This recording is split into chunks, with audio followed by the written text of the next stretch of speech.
for this session today is Professor Rodney Shakespeare.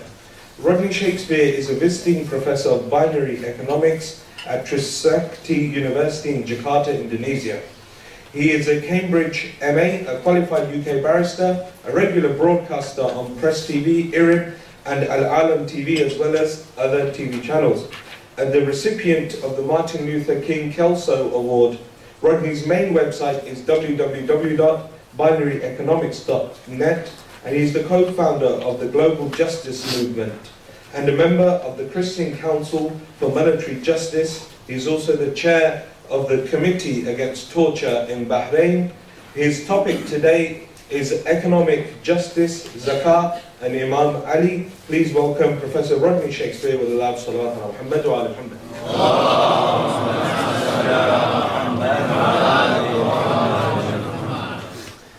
Bismillah ar-Rahman ar-Rahim. Members of conference and the chair, who is the son of Shabir, who has disappeared. I don't know much about the chair, but I do know a few things about Shabir. Yes. If we could move the first slide. The Najal al-Balagha is indeed a treasure trove. That's not my metaphor. But when I came to it, I did find it full of riches. And I was particularly impressed by the sense of humanity and justice. But it's not enough to have such sense. In life, you have to deal and implement practicalities which give a real physical presence to humanity and justice. And that does mean that we have to touch on things like politics and economics.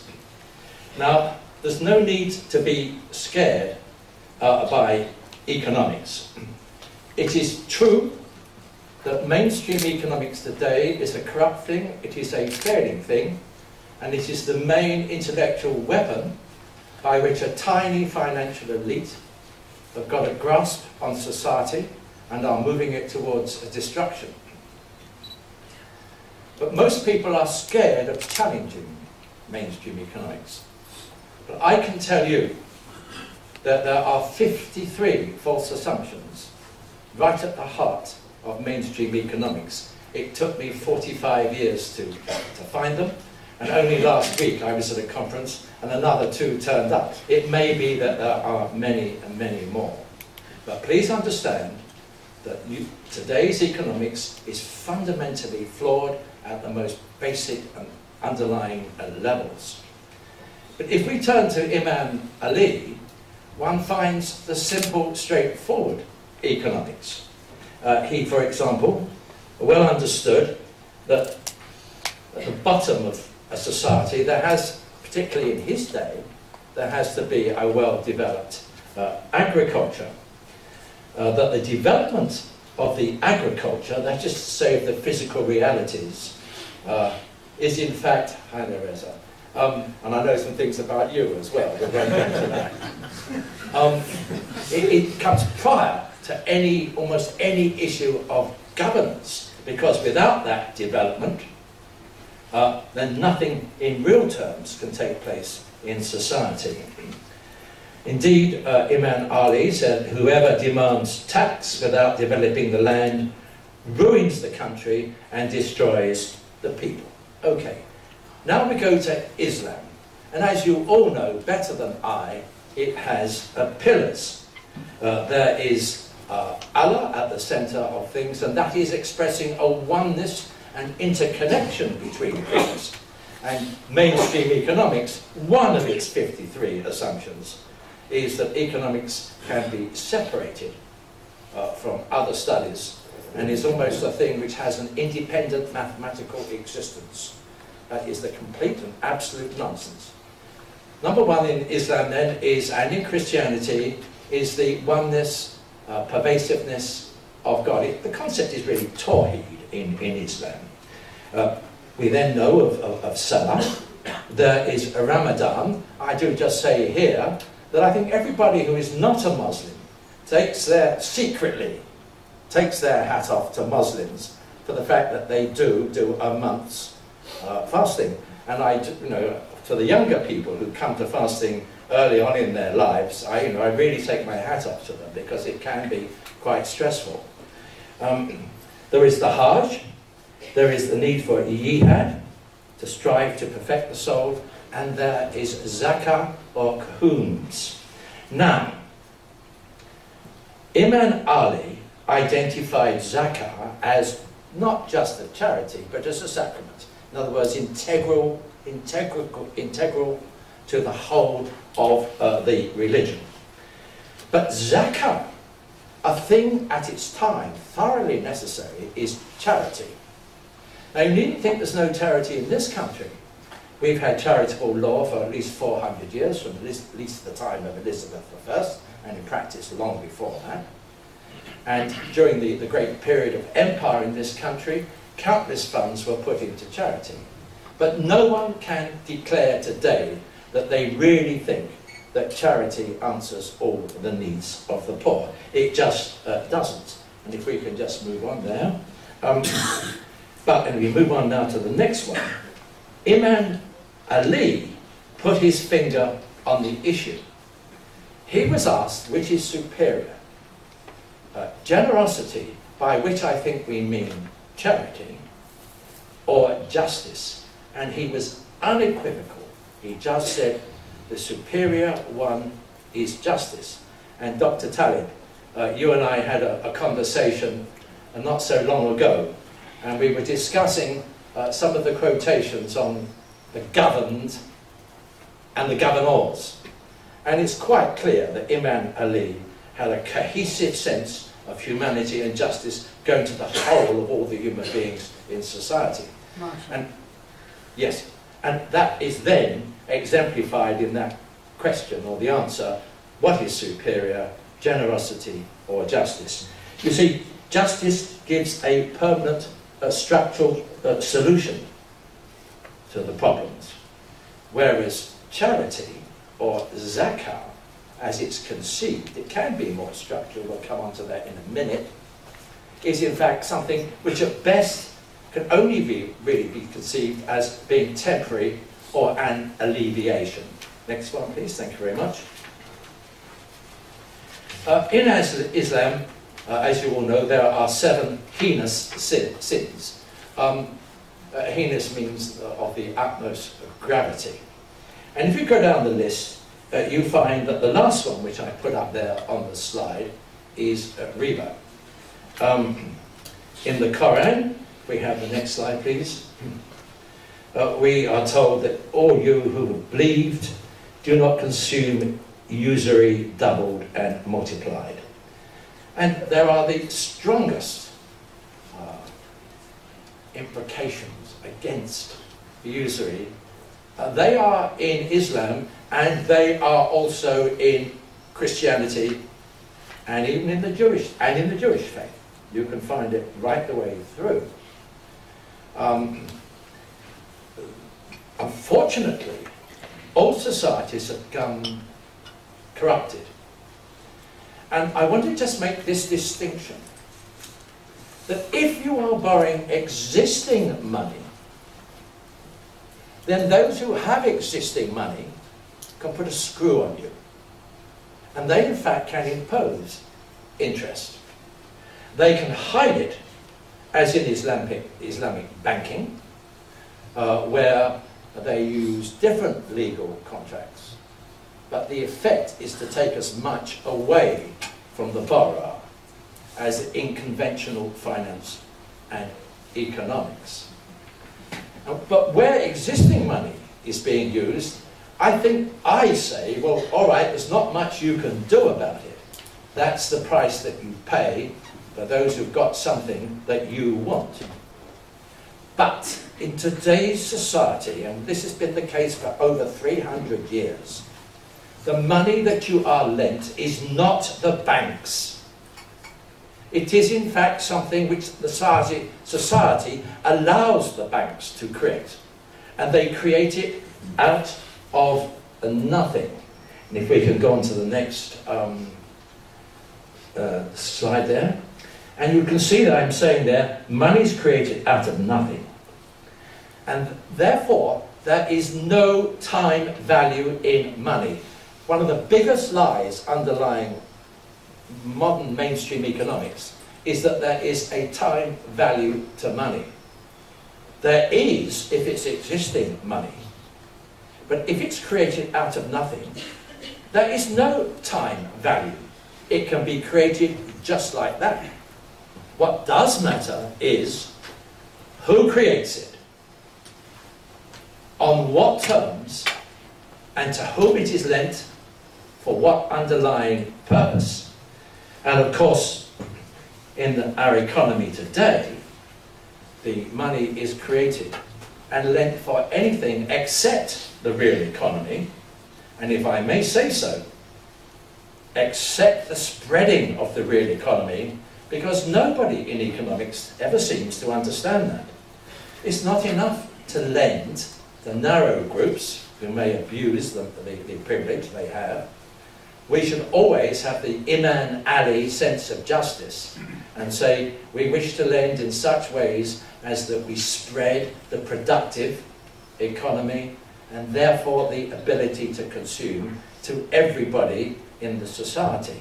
And if you don't do that, you're not going to have a true free market economy, and you're not going to have just outcomes, and you're not going to have an economy which is truly in balance. And it's because you don't have these things that you're starting to see the huge build-ups of what's going to be a colossal crash in our economy. Now, very briefly, sir, the evils caused by interest are immense. It doubles, trebles, quadruples the cost of a public capital project like a bridge, or a road, or a hospital, or a sewage works. It is a drag on the operations of the free market economy. 80% of the population lose by interest, 10% are in balance, and 10% gain. In international terms, interest is an absolute outrage. When you lend to another government, almost certainly you've got high collateral, you can guarantee its repayment. But in fact, you lend, say, to Nigeria, and Nigeria was lent about 20 years ago, and it's already paid 5, 6, 7, 8 times the original sum, and will go on doing that forevermore. Alas, in this world today, you are told that you have to borrow from abroad at interest. Egypt is being told this at this very moment. Complete and absolute lie. You can borrow from your own national banks at no interest.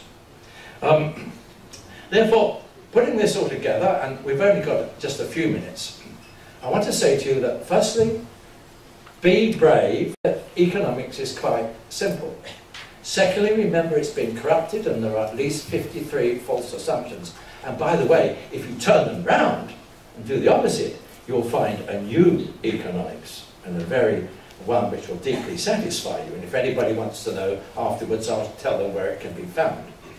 But the secret to it, this new economics, which is an Islamic economics, because firstly it's concerned with the real economy, secondly it has no interest, and thirdly it really implements justice as Imam Ali would have wished. And if we can turn now to that last slide. Now you may not be able to see it, but right at the top it proposes something which is not new. All the great economists have understood it. It is simply that you stop the banks creating money. You say to them, if you want to lend your own money, please do so. Everybody thinks you lend your own money. Carry on. Lend it on what terms you wish. And if you wish to throw it away, you just throw it away and you can go bankrupt. We don't mind. Secondly, you may lend the deposits of your customers with permission. Sometimes they only want in the banks the security of having their money secure. On the other hand, they may wish to have income coming in which case they can be in the terms of this account or that account. Now, that's what you actually think happens at the moment. But the truth is the banks create money. They have abrogated a power which is society's. And what this then says, yes, control the ability of the banks to create new money, they have abused it. Open up a new power. And that power can be on the left-hand side It's the national bank. In the centre is I think it's a public bank, and on the right-hand side is Zakah.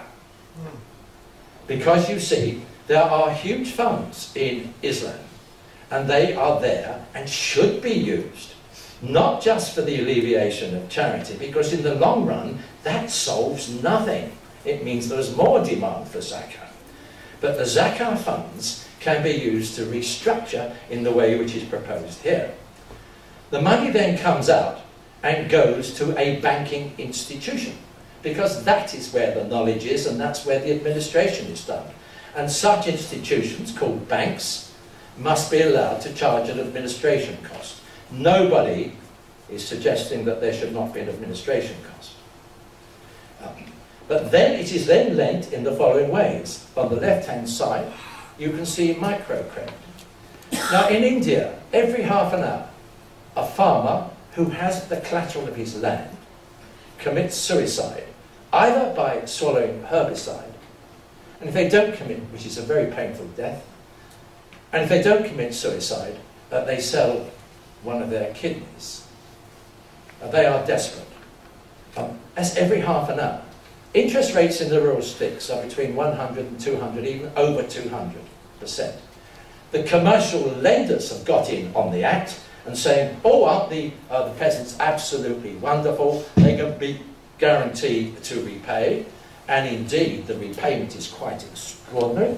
In microcredit now, they're getting 98% repayment. That's quite extraordinary. But the commercial lenders have battened onto it. IIRD is one of the big NGOs that I know about, and the Grameen Bank, they can lend at 34%. Because you see, 17% is the cost of their very, very expensive administration, and the fact that they train those to whom they lend. They identify, they train, and they do certain things in a certain way. So you can never get lower than 17%. But with an interest-free supply, you're at 17 and not at 50 or 60 or 100 or 150. I've discussed this with people in the Bangladesh National Bank, and they do not want to know. Alas, they are as corrupt as all the other central banks, and they usually have been educated in Western universities. The next thing next to it, I'm trying to move, chair, time is moving, I think is public capital. Well, every day throughout this world, 25,000 people die from the effects of dirty water. Sewage works and water works. But you do not have these things because by the time they're built, and with compound interest, they're virtually unrepayable. I mean, the Humber Bridge was built, it's virtually unrepayable, right? Long ago. We could have, I go on to the next thing, shall we say, clean electricity. When the present government came into power, they were proposing to implement the Severn barrage scheme. The River Severn is the river coming in on the west side of this country, okay? And that would generate 10% of our electricity cleanly forever. But if you do it by borrowing money at interest from the banking system, which is how it's done at the moment, long before you have built the barrage or the lagoons, however you do it, it has become totally unrepayable. If you do that, or with interest-free money from the Bank of England, then you just repay the cost of the thing. Now, the present government cancelled the project. You know, there's no greenery here. They just simply, they're in the grip of the existing paradigm, the existing system. All they had to do was to borrow the money from the Bank of England. We're not part of the euro, we can do that. But the grip of corruption is there, we must always pay interest. It is not true. Why should you pay money, interest, to your own money supply? It's because you've allowed the money supply, the new money supply, to be controlled by the banks. Down there, I can't quite see it. I think it's medium and large businesses. That's where I come from, binary economics. I won't go into it, except to say that things like the employee share ownership plan, the ESOP is well known to a number of you here. Some of you may be members of such plans. That is in fact the invention of binary economics. But alas, it was implemented for the purpose of the existing paradigm and not the new one, to be as it should be, it should in fact be using interest-free money, which gets the implementation out much, much quicker. And because it's so quick and so powerful a mechanism, you can actually ensure that anybody in a population, including a tiny baby, can have an independent income. It takes time to achieve that, but that can be done. You can ensure that a baby has enough income from capital ownership, held on trust by the parents, for its warmth, its food, its nappies, or whatever. Homes, you borrow 100,000 today, you will repay 300,000. But the administration cost is only 10,000.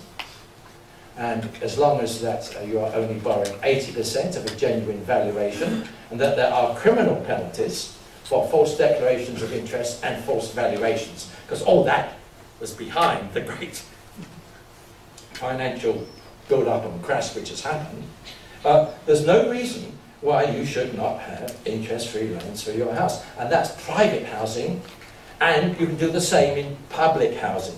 I used to be a councillor, perhaps not in Peterborough, but on the council where I used to be, it was 65% of the housing account went on interest. Went on interest. The memory of it chokes me. Small farms and businesses should have interest-free loans. They've got collateral. And since the object of all this is to ensure that more of the productive capacity is spread, then this mechanism says small farms and businesses should have interest-free loans. Student loans. I was stopped by Professor Richard Werner, of whom you may know, at Southampton on Wednesday, because I just said, oh look, why shouldn't we have interest-free loans? And he just turned around and said to me, oh, why should they be loans at all? To which I said, I have benefited from what is essentially totally free higher education, and I would like others to benefit as well. But I'm just seeing at the moment, given the expansion of higher education, that may not be politically possible. But interest-free loans for students are perfectly possible, and in this country we have now developed a very efficient administration system. It's called the taxation system, by which the authorities can in fact ensure that those loans are repaid. Now I think I've covered them all there. Yes. Okay, so well, thank you very much.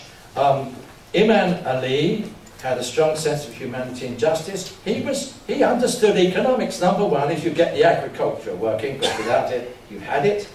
If he was alive today, the combination of his humanity and justice, his sense of responsibility towards those who are governed, combined with this extraordinary thing which today is money, is created totally out of nothing. 95, 97 of the money supply in all countries today is created by the banks. The rest is just done by the government.